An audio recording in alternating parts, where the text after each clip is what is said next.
Unfortunately, not all elderly people can provide themselves with everything they need at their age. Many of them have given the best years of their lives to work, and when they retire, they receive so little money on which one can only eke out a miserable existence. They can barely afford to pay for utility bills and food.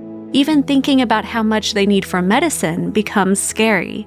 We often see elderly people in the streets sitting with outstretched hands and cardboard signs that say, "Please help, homeless and hungry," and so on.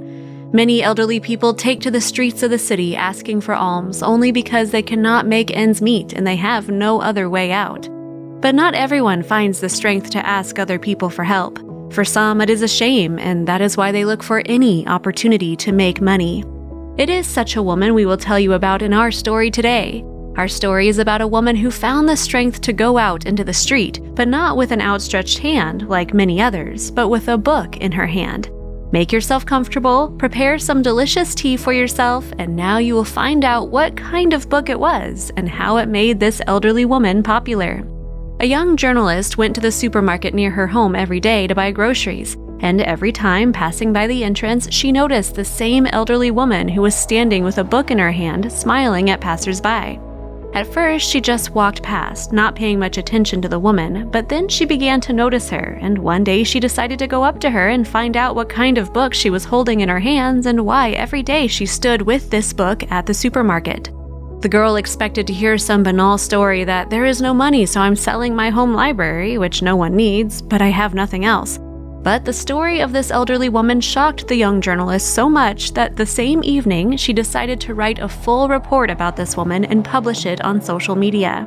It turned out that this woman, her name was Vera, was selling nothing more than fairy tales written by herself and published many years ago. The journalist certainly did not expect such an answer. It turned out that a real writer was standing before her. Unfortunately, no one recognized her, but her story touched the hearts of millions.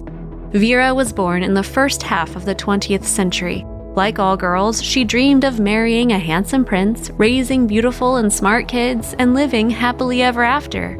Fortunately, her dreams came true. She met a wonderful man, they got married, and soon they had a beautiful daughter. Vera loved her beautiful baby so dearly, she spent all of her time with her and soon began to come up with interesting fairy tales that she told her daughter with great enthusiasm before going to bed, and her daughter listened to them with great interest and pleasure. As her daughter grew up, Vera decided to write down her fairy tales so as not to forget them over time. She started a large notebook, and thus she made a weighty volume of her fairy tales for children. Her daughter was very good at drawing, so Vera asked her to draw illustrations for her favorite fairy tales. Her daughter drew only 3 illustrations, but she put her heart and soul into them because those were her favorite stories told by her mother in her childhood. Vera's daughter gave birth to a girl, so Vera had a granddaughter, and the woman decided to publish the book with her fairy tales so that her daughter and granddaughter could pick up the book and read them to their children and grandchildren in the future. She contacted publishing houses, but no one wanted to publish her fairy tales. Then Vera found out that she could self-publish and independently contact printing houses.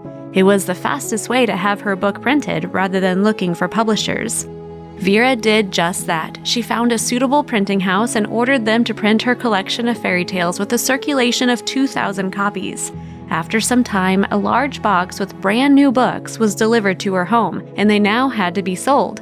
But then something happened, something that the woman did not expect. The health of her beloved husband was getting worse, and he became weaker and weaker, and after a while, he passed away. Overtaken with grief, the woman forgot about her books and gave all her time and energy to help her daughter and granddaughter. But, as they say, when it rains, it pours.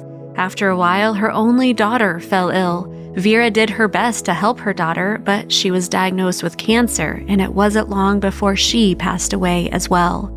It is impossible to convey in words the depth of sadness in the heart of the poor woman. She wanted to shout from the injustice of it all, but her granddaughter was now depending on her. The girl was finishing school that year and needed her grandmother's help. They had very little money. Despite the fact that they lived very modestly, the money still ran out. And then the 80-year-old woman remembered her books, which had been gathering dust all those years. She took out the large box and pulled out one book. Opening it, Vera saw her daughter's drawing on the first page. This was an illustration for her favorite fairy tale. The woman wept bitterly as she held the book in her hands and pressed it to her heart. She then understood that she should not give up, and she decided to go out into the street and sell these books. Of course, no one was particularly interested in her fairy tales. Modern children do not read stories, but pay more attention to electronic gadgets. The only people who bought her books did so because they felt sorry for her and wanted to support her in some way. The woman's main goal was to help her granddaughter get a good education, and then she would print another book in memory of her daughter. Vera needed $7,000 for this, but she realized that she would hardly ever be able to earn that much money. Because of the journalist who met her at the supermarket, this woman's story went viral. Many people wanted to help the woman fulfill her dream. A bank account was opened for Vera, to which people could transfer money to help her out. Vera did not expect her story to touch the hearts of so many people. The required amount was collected in just a couple of weeks, and the money continued coming in from all over the world. The owner of the supermarket where Vera stood with her fairy tales even gave her a special place inside where it was warm and comfortable, and local TV channels started inviting her to their programs and shows. So unexpectedly, Vera gained immense popularity. Of course, now she had the opportunity to help her granddaughter and print the long-awaited book in memory of her daughter. But here, fate intervened.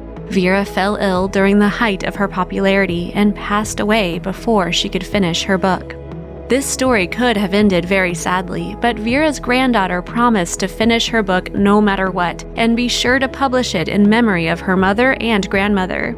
Well, I hope that she will keep her word and will definitely finish this book, and very soon we will see it on the shelves of bookstores. If you enjoyed this story, please click like, write your comments, subscribe to the channel, and do not forget about the bell so as not to miss our new videos.